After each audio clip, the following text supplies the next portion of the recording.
نحمده ونصلي ونسلم على سيدنا ومولانا محمد رسوله النبي الأمين المكين الحنين الكريم رؤوف الرحيم شفيع المذنبين رحمة للعالمين وعلى آله الطيبين الطاهرين وصحبه الكرام المتقين المخلصين.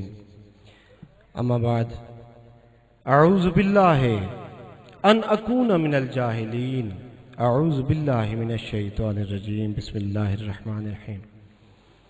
أَوَمَنْ كَانَ مَيْتًا فَأَحْيَيْنَاهُ وَجَعَلْنَا لَهُ نُورًا يَمْشِي بِهِ فِي النَّاسِ. سبحان ربك رب العزة عما يصفون وسلام على المرسلين والحمد لله رب العالمين. إن الله وملائكته يصلون على النبي يا أيها الذين آمنوا صلوا عليه وسلموا تسليما. اللهم صل على سيدنا مولانا محمد وعلى آل سيدنا ومولانا محمد وبارك وسلم عليه. الصلاة والسلام عليك يا سيدي يا سيدي يا سيدي يا رسول اللہ. الہام کی رم جھم تو کہیں بخشش کی گھٹا ہے، الہام کی رم جھم تو کہیں بخشش کی گھٹا ہے، یہ دل کا نگر ہے کہ مدینے کی فضا ہے.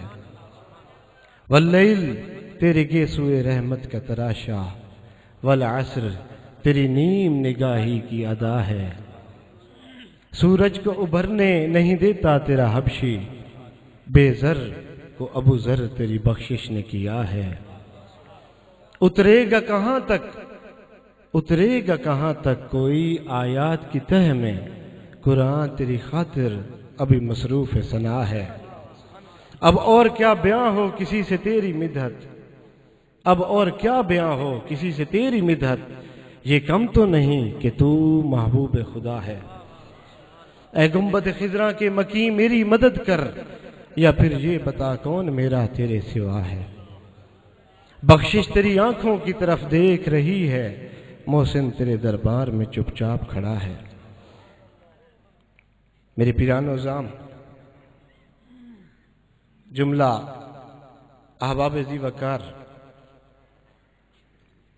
میری آنکھوں کی ٹھنڈک میرے پیر و مرشد قبلہ صاحبزادہ پیر فیض الحسن صاحب، صاحبزادہ حماد سراجی قبلہ حضرت والد گرامی قبلہ صاحبزادہ پیر محمد عبد المالک صاحب، جملہ علماء ذی وقار، جملہ معززین محفل، جملہ عشاق مصطفیٰ، السلام علیکم ورحمۃ اللہ وبرکاتہ. امام الانبیاء کے غلاموں، میں جانتا ہوں کہ یہ آخری وقت، یہ گھڑیاں، یہ تجلیات سے بھری ہوتی ہیں. اس میں عاشقوں کے دل کانپ رہے ہوتے ہیں جب نور کی برسات ہوتی ہے. میں جانتا ہوں عشاق کی آنکھیں اشکبار ہوتی ہیں، ان کے لب پہ محبوب خدا کا ورد ہوتا ہے، اور اپنے مرشد کے قدموں میں بیٹھ کے بس مصطفیٰ کی بارگاہ میں جھولیاں پھیلائے بیٹھے ہوتے ہیں. آپ لوگ 3 دنوں سے یہاں بیٹھے ہو، اللہ اور اس کے رسول کا ذکر کر رہے ہو. سب سے پہلے آپ کو خراج تحسین پیش کرتا ہوں، اور محو التجا ہوں کہ اللہ رب ذوالجلال آپ کی دعائیں منظور و مقبول فرمائیں.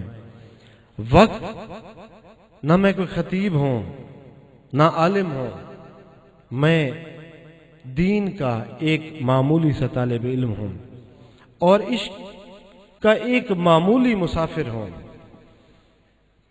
چند باتیں آپ سے کرنی ہیں. امام الانبیاء کے غلاموں، اللہ رب ذوالجلال قرآن مجید میں فرما رہے ہیں وَمَنْ كَانَ مَيْتًا، کہ تم مردہ تھے. اس میں رب ذوالجلال دلوں کا حال بیان فرما رہے ہیں. یہ ظاہری زندگی کی بات نہیں ہے. تم مردہ تھے، فَأَحْيَيْنَاهُ، ہم نے آپ کو حیات بخشی، ہم نے آپ کو ایمان بخشا، آپ کو زندگی عطا کی. فَأَحْيَيْنَاهُ وَجَعَلْنَا لَهُ نُورًا، اور پھر جب ایمان بخش دیا، آپ ہی میں سے کچھ نے اس پہ محنت کی، اور وجعلنا لہو نورین، اس نور میں سے اپنا حصہ لے لیا، اپنے قلوب کو، اپنے اذہان کو نور محمدی سے منور کر لیا۔ یمشی بہی فی الناس، اور پھر ان میں سے جنہوں نے نور کا حصہ لے لیا تھا، ان میں سے کچھ نے محنتیں کی، ریاضتیں کی، عشق مصطفیٰ میں زندگیوں، اپنا دن رات، اپنے اعمال و افعال، اپنے کردار، اپنے زندگی کے انداز کو اس کے مطابق ڈھال لیا۔ بس ان کا جینا مرنا، ان کے دن رات عشق مصطفیٰ سے معطر ہے۔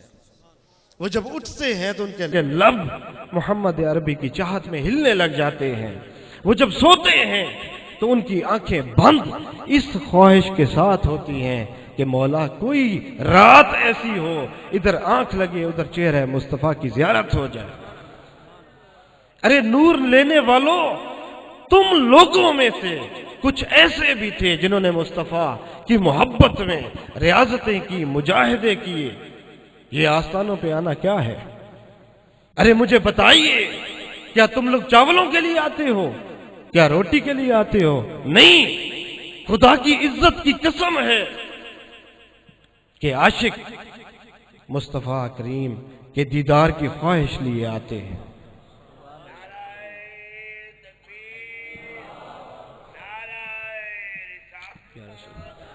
تو میرے بھائیوں، کچھ لوگوں نے محنت کی، اللہ رب ذوالجلال نے اپنے فضل سے ان کو انہی نور جنہوں نے اپنے سینوں میں بسا رکھا تھا، ان پہ اپنا فضل کیا اور ان کو نور سے منور کر دیا۔ ارے پہلے وہ منور تھے، نور مانگتے تھے، رب کریم فرماتے ہیں کہ اب میں نے تم کو منور کر دیا، اب نور پھیلانے والے بن گئے۔ پہلے مستنیر تھے، اب منیر ہو بیٹھے ہو۔ میرے بندو، اب میرے محبوب کی خلقت میں جاؤ، چلو یمشی بہی فی الناس، اور نور کے یہ اجالے بانٹو۔ ارے چراغ ہاتھ میں لو اور میرے محمد کا نور جا کے میری خلقت میں جا کے پھیلاؤ۔ کئی لوگ کہتے ہیں، کچھ اذہان میں، کچھ قلوب میں یہ خیال آتا ہے کہ ہر نفع دینے والا تو رب کریم ہے، بندہ بندے کو فائدہ دے ہی نہیں سکتا۔ یہ سچ ہے کہ سب کچھ رب کریم دیتے ہیں، مگر یہ خیال باطل ہے۔ ارے اگر رب کریم نے بندے کو کچھ دیا ہی نہیں تو پھر رب کریم قرآن مجید میں کیوں فرما رہے ہیں کہ یمشی بہی فی الناس، کہ میرا بندہ اب جا، میرے محبوب کی خلقت میں جا اور یہ نور کے اجالے بانٹ۔ اب کوئی سوال کر بیٹھے تو اللہ کا ولی کیا کہے کہ میرے سینہ دیکھو نور سے منور ہے، میں کچھ دے نہیں سکتا؟ ارے معاذ اللہ، یہ کوئی مذاق ہو رہا تھا؟ نہیں، رب کریم نے اب اس کو طاقت دی ہے کہ اب میری ہی عطا تیرے دسترخوان سخا سے جاری ہوگی۔ اب تیرا بولنا، اب تیرا دیکھنا، میں رب کا دیکھنا اور بولنا ہے۔ اب یہ مرضی مالک کی ہے کہ اس نے ان نور والے جنہوں نے روشن دل لیے بیٹھے تھے، جنہوں نے مجاہدے کیے، جو ناموس کے لیے نکلے، جو مصطفیٰ کی عزت کے لیے نکلے، جو مصطفیٰ کی محبت میں جاگے، جنہوں نے اپنے اعمال، افعال، اقوال، کردار کو مصطفیٰ کریم کی محبت میں، غلامی میں، اطاعت میں ڈھال دیا۔ اب رب نے یہ منشا ہے اس بے نیاز کی، اس نے چن کے کسی کو حضرت داتا گنج بخش علی حجویری بنا دیا، کسی کو حضرت خواجہ معین الدین چشتی اجمیری بنا دیا، کسی کو حضرت خواجہ دوست محمد کندھاری بنا دیا، کسی کو غلام حسن پیر سواگ بنا دیا، کسی کو حضرت خواجہ گل حسن بنا دیا، کسی کو انوار الحسن بنا دیا۔ اب یہ مرضی اس مالک کی ہے، کیونکہ رب کا وعدہ جو تھا، قل ان کنتم تحبون اللہ فاتبعونی یحببکم اللہ۔ اب امام الانبیاء کے غلاموں، مجھے بتائیے، بے شک دینے والا رب کریم ہی ہے۔ فَأَحْيَيْنَاهُ میں بھی فاعل تو رب ہے کہ میں نے حیات بخشی، وَجَعَلْنَا لَهُ نُورًا اور پھر میں نے ان کے سینے نور سے منور، فاعل تو رب کریم ہے، مگر پھر رب کریم نے یہ بھی فرما دیا کہ میرے بندے اب جا، تو نے میرے مصطفیٰ سے غلامی جوڑ لی تھی، تو نے میری بندگی کا حق ادا کر دیا تھا، میرے بندے اب جانا، میرے محبوب کی خلقت میں جا کے نور پھیلا۔ نعرہ تکبیر، نعرہ رسالت، استانیہ مرشد آباد شریف، استانیہ موسیٰ زئی شریف، استانیہ سواگ شریف۔ امام الانبیاء کے غلاموں، فرض کیجئے کہ یہ روشنی، یہ نور ہے، اس نور کا پاکستان میں سب سے بڑا ماخذ ہی لے لیجئے، تربیلا ڈیم ہے۔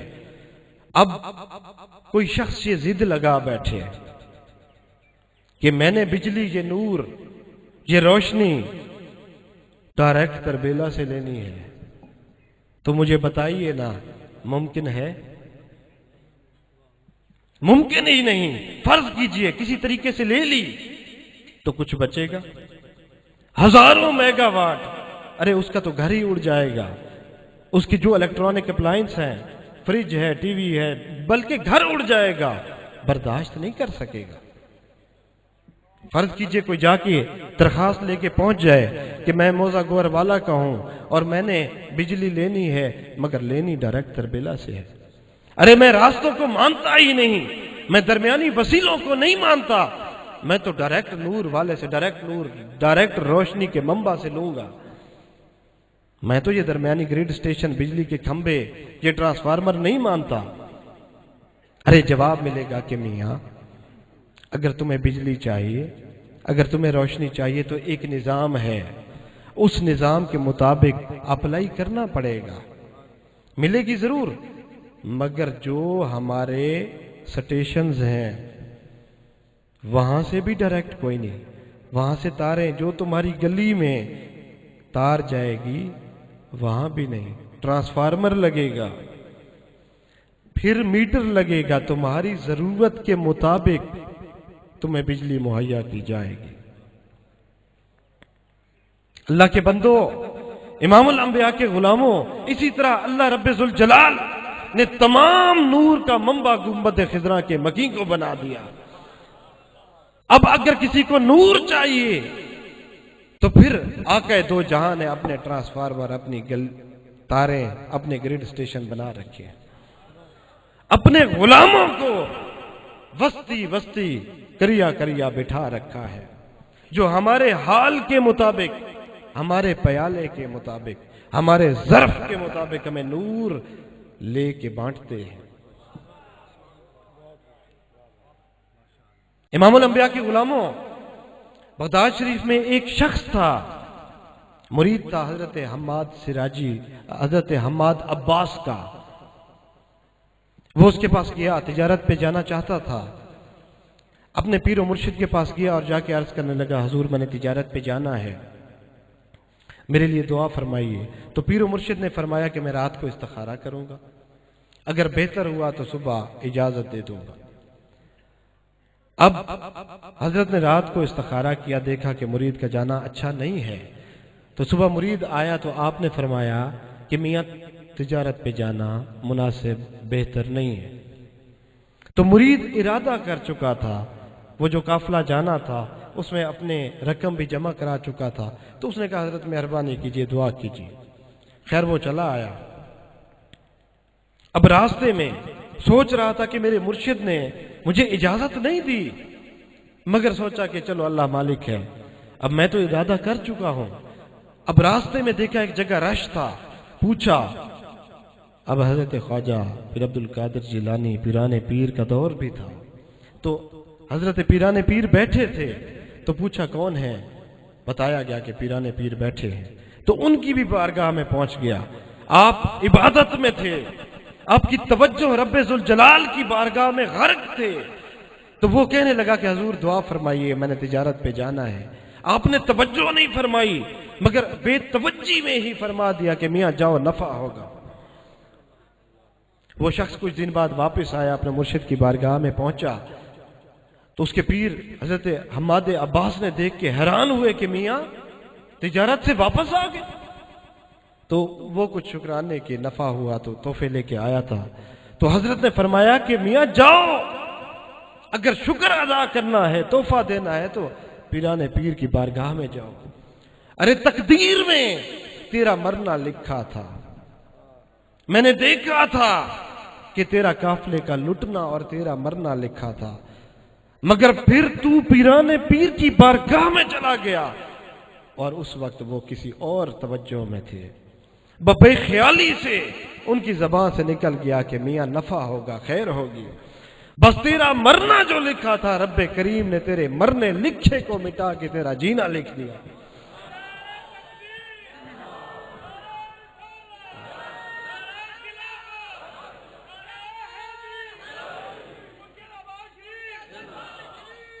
ارے جب رب ذوالجلال کے محبوب کے غلاموں کے لب ہل جاتے ہیں تو رب کریم کرم فرما دیتے ہیں.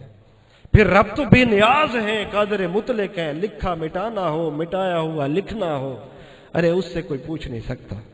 بس رب کرم جو فرما دیتے ہیں. امام الانبیاء کے غلاموں، پوچھنا ہو، دیکھنا ہو، 2 طبقات کا ذکر، 5 طبقات کا ذکر اس آیت مبارکہ میں ہے. اوامن کان میتن کہ کچھ تو مردہ تھے جن کے پاس ایمان پہنچا ہی نہیں، فاحییناہ. دوسرے ایسے تھے کہ جن کے پاس ایمان پہنچا، انہوں نے ایمان قبول کر لیا. تیسرے وہ تھے جنہوں نے اس کے اوپر محنت کی. اور چوتھے وہ ہیں کہ جنہوں نے محنت کی پھر رب کے کرم سے رب کے مقبول بندے بن گئے. تو دیکھنا ہو کہ کون کدھر ہے، پتہ کرنا ہو کہ رب کریم کا نفع بخش بندہ کون سا ہے اور روشنی پھیلانے والا کون ہے اور اندھیروں کا پجاری کون ہے. رب کریم نے قرآن مجید فرقان حمید میں فرما دیا کہ کچھ ایسے ہوں گے کہ جن کے سامنے جب میرا ذکر کیا جائے گا اور میرے انبیاء کے معجزات بیان فرمائے جائیں گے اور میرے ولیوں کی کرامات بیان فرمائی جائیں گی تو وہ کہیں گے نہیں نہیں ہم نہیں مانتے. یاد رکھنا، وہ انبیاء کو، وہ اولیاء کو اپنے جیسا سمجھتے ہیں، وہ فتنہ مثلیت کا شکار ہیں. بس جان لو جو فتنہ مثلیت کا شکار ہے وہ صاحب مکر و فریب ہے. اس کے ہمیشہ وہ اندھیرے کا، ہمیشہ مکر و فریب کا پجاری ہوگا. جو اللہ کے محبوب کا غلام ہوگا وہ فتنہ مثلیت کا کبھی بھی شکار نہیں ہوگا. اب فتنہ مثلیت ہے کیا؟ فتنہ مثلیت یہ ہے کہ نبی کی بھی 2 آنکھیں، ہماری بھی 2 آنکھیں. معاذ اللہ سمجھتے ہیں کہ نبی ہمارے جیسے تھے. انبیاء نے بھی شادیاں کی، ہم بھی شادیاں، انبیاء بھی جنگوں میں زخمی ہوئے. معاذ اللہ وہ سمجھ بیٹھے ہیں کہ نبی ہمارے جیسے ہیں. فتنہ مثلیت کا شکار ہو گئے. اب فتنہ مثلیت کا بانی ابلیس ہے. رب ذوالجلال نے فرمایا کہ میری یہ تخلیق ہے، میں نے اپنے نبی کو تخلیق کیا ہے، اس کو سجدہ کیجیے. تمام ملائکہ کو حکم دیا کہ اس کو سجدہ کیجیے. تمام ملائکہ حمد و ثنا بیان کرنے لگے، محو سجدہ ہو گئے. مگر ابلیس کہنے لگا کہ رب کریم یہ انصاف کوئی نہیں. ارے میں آگ کا، یہ مٹی کا، ارے میں تو اس سے بہتر ہوں. صدیوں کے سجدے ہیں، عبادتیں ہیں، ریاضتیں ہیں، مجھے نہ طہارت کی ضرورت، میں تو دن رات عبادت کرتا ہوں. فتنہ مثلیت کا شکار ہو گیا. رب کریم نے اس کی کوئی دلیل نہیں سنی، حکم دیا کہ ابلیس دفع ہو جا. تیری تمام ریاضتیں، تیری تمام عبادتیں تیرے منہ پہ مار دی، رد کر دی میں نے. اب قیامت تک تو بھٹکتا رہے، مگر یاد رکھنا میرے محبوب کے غلام تیرے بھٹکاوے میں نہیں آئیں گے. اب سوال تو ایک جیسا ہو گیا. سوال کیا رب کریم نے، ابلیس تو نے میرا حکم مانا کیوں نہیں؟ اب دوسری اس کا رخ دیکھی، حدیث مبارکہ ہے. آقا دو جہاں ایک قبیلے کا میں جھگڑا تھا، اس کا امن کروانے تشریف لے گئے.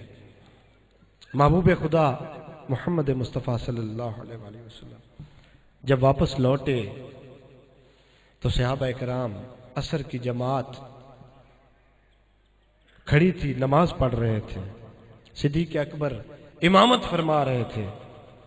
اب جب مصطفیٰ کریم پچھلی صفوں میں سے داخل ہوئے اور صحابہ کو معلوم ہوا کہ مصطفیٰ کریم شریعت کے مالک آئے ہیں، تو صحابہ نے ہتھیلیوں کی پشتوں پہ آواز دے کر دوسرے صحابہ کو متوجہ کیا کہ ارے دیکھو محمد عربی آئے ہیں۔ تو آپ آقا دو جہاں صفوں کو چیرتے ہوئے اندر داخل ہوئے، اور جب بے تحاشا زیادہ صحابہ کی ہتھیلیوں کی پشت کی آوازیں آئیں تو صدیق اکبر سمجھ گئے کہ ہو ایسا کوئی امر نہیں جو نماز میں مخل ہو تو شریعت کا مالک آیا ہے۔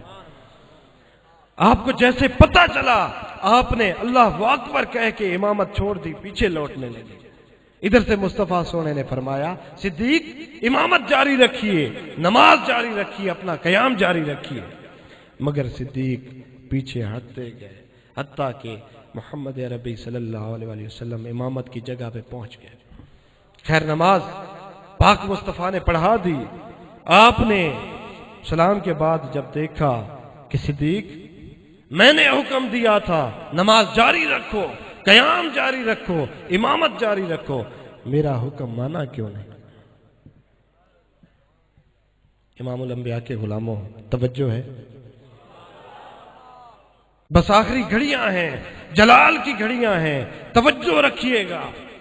اب سوال ہو گیا، پاک مصطفیٰ نے پوچھا صدیق میری بات نہیں مانی کیوں نہیں؟ میں نے کہا تھا قیام جاری رکھو، لوٹے کیوں، ہٹے کیوں؟ اب ادھر ایک حکم رب ذوالجلال نے فرمایا تھا ابلیس سے، میرا حکم کیوں نہیں مانا؟ اس کا جواب کیا تھا؟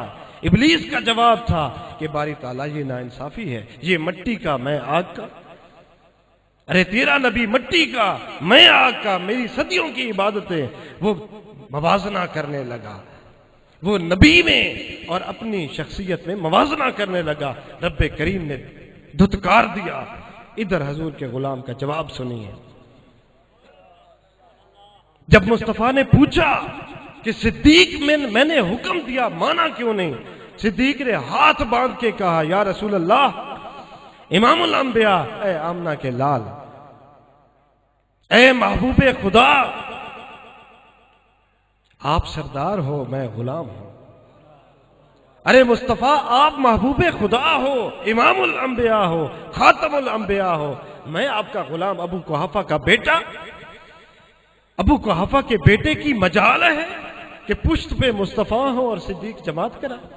ارے ہم اس عبادت کو عبادت ہی نہیں سمجھتے جس میں مصطفیٰ کا ادب نہ ہو۔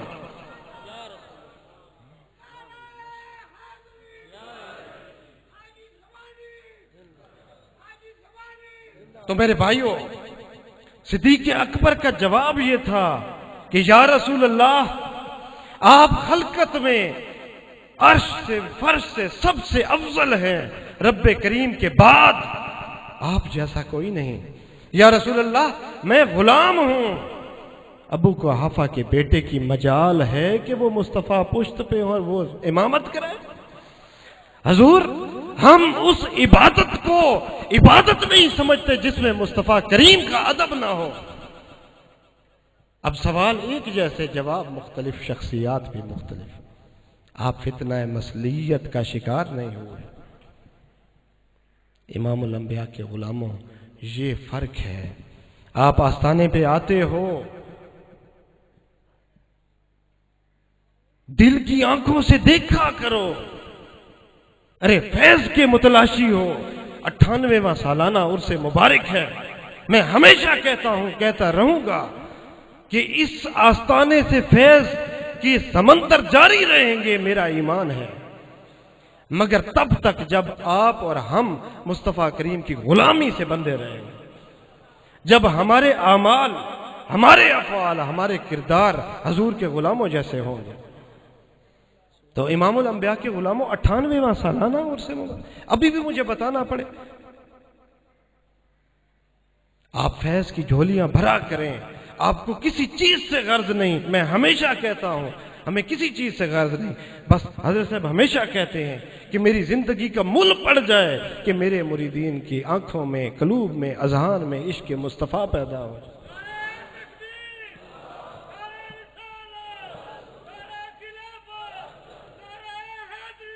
ارے یہ تو بخت کی بات ہے، میں مانتا ہوں کہ بارش سب جگہ پڑتی ہے، مگر پھل میوہ وہاں اگتا ہے جہاں پہ زرخیز ہو یا محنت کی گئی ہو۔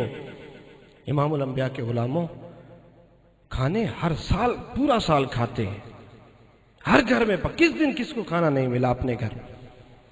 یہاں پہ آیا کرو تو فیض کے متلاشی بن کے صاحب مزار کے قدموں میں بیٹھ کے دن رات درود و کلام پڑھا کرو، پاک مصطفیٰ گنبد خضرا کے مکین پہ درود و سلام پڑھا کرو۔ آپ کو سب کچھ پتا ہے، آپ یہاں پہ فیض کے متلاشی بن کے آیا کرو۔ مگر میں نے کہا نا کہ یہ بخت کی بات ہے کہ جس کے نصیب میں جو ہے اس کو ملتا جو وہی ہے۔ کچھ صرف کھا پی کے لوٹ جاتے ہیں، کچھ فیض کی تجلیات سے جھولیاں بھر کے جاتے ہیں۔ یہ بات تو اپنے نصیب کی ہے کہ جس کو ایک نقطہ سمجھ آ گیا، خدا کی قسم اس کو آستانے سے اس کی نسلوں کو فیض ہمیشہ ملتا رہے گا۔ لکھ منتا منیاں پر لا حاصل، ایک منت منی ایک منت کی تھی من یار گیا۔ لکھ منتا منیاں پر لا حاصل، ایک منت کی تھی من یار گیا۔ ایک نقطہ زیر زبردستی جڑا سمجھ گیا لنگ پار گیا۔ امام الانبیاء کے غلاموں، آپ کی محبتوں یہ عرص مبارک تا قیامت جاری رہے گا، یہ آپ کو فیض پہنچاتا رہے گا۔ یہ ڈیوٹیز صاحب مزار نے، صاحب مزار کے پیر مرشد کریم حضرت خواجہ غلام حسن پیر سواگ نے لگائی تھی۔ میرا ایمان ہے کہ ان کی لبوں سے نکلے لفظ، ان کے ہاتھوں سے لکھے گئے الفاظ یہ نہیں مٹ سکتے۔ پھر حضرت دادا جی خواجہ عبدالغفور نبھاتے رہے، پھر حضرت والد کریم نبھاتے رہے، پھر انوار تھے، آج ہم ہیں، پتہ نہیں کل کون ہوگا۔ مگر یاد رکھیے یہ نور الہی، یہ غلامان مصطفیٰ کے دلوں کو معطر کرتا رہے گا۔ بس شرط یہ ہے کہ یہاں پہ جامعہ حسنیہ غفوریہ کے سامنے لنگر بہترین ہمیشہ اہتمام ہوتا ہے، وہ وقت میں تیار ہوتا ہے، مگر اس پنڈال میں اس روزے کی چھاؤں میں بیٹھے رہا، نئی نئی باتوں میں نہ آیا کرو، کب سمجھو گے؟ حضور کے غلام مومن کی جو وراثت ہے وہ فراست ہے، وہ فہم اور فراست رکھتا ہے۔ امام الانبیاء کے غلاموں، اللہ رب کریم آپ کا آنا، آپ کی خدمت، جملہ انتظامیہ جتنے محنتیں کرتے ہیں، دن رات ایک کرتے ہیں، میری یہ التجا ہے، دعا ہے کہ رب کریم ان کی محنتوں کو اس جہان بھی اس جہان بھی اجر عظیم عطا فرمائے۔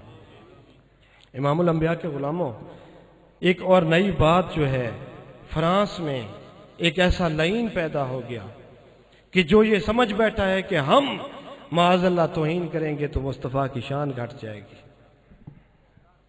ارے یاد رکھو، خاکے بنانے والے خاک میں مل جائیں گے، میرے مصطفیٰ کا ذکر قیامت تک بڑھتا رہے گا، کیونکہ یہ وعدہ میرے رب ذوالجلال کا ہے۔ وَرَفَعْنَا لَكَ ذِكْرَكَ، محبوب ہر ابھرتے سورج کے ساتھ تیرا ذکر بلند ہوگا۔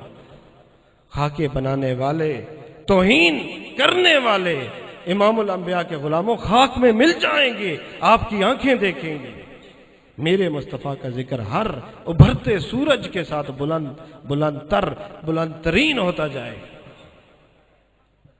امام الانبیاء کے غلاموں، اللہ رب ذوالجلال اس عرص مبارک کی تقریبات کو اپنی بارگاہ قدسیہ میں منظور و مقبول فرمائے۔ اللہ رب کریم آپ کو ہمیں شر انگیز عناصر سے محفوظ رکھیں، جو دلوں میں اذہان میں شر اور تذبذب پیدا وسوسے ڈالتے ہیں، رب کریم آپ کو ہمیں محفوظ فرمائے۔ مگر یہ یاد رکھیے گا، دیکھ لیجئے گا، آنکھیں کھلی رکھنا، جو آستانہ عالیہ گل حسن کی عزت نہیں کرتے، تقریبات کو خراب ہوتے، جو شرک پھیلاتے ہیں، ان کا اس جہان میں بھی اس جہان میں بھی خاتمہ بڑا تکلیف دہ ہوگا، کیونکہ رب کریم اپنے دوستوں کا محافظ ہے۔ ارے میں اپنے کسی دوست کی توہین برداشت نہیں کر سکتا، وہ تو بے نیاز ہے، وہ کیسے برداشت کرے کہ میرا ولی ہو اور اس کا پیغام اور اس میں کوئی فتنہ جگہ۔ اللہ کریم آپ کی میری آمد کو منظور و مقبول فرمائے۔ میں تمام آپ کا شکر گزار ہوں، آپ کو مبارکباد پیش کرتا ہوں۔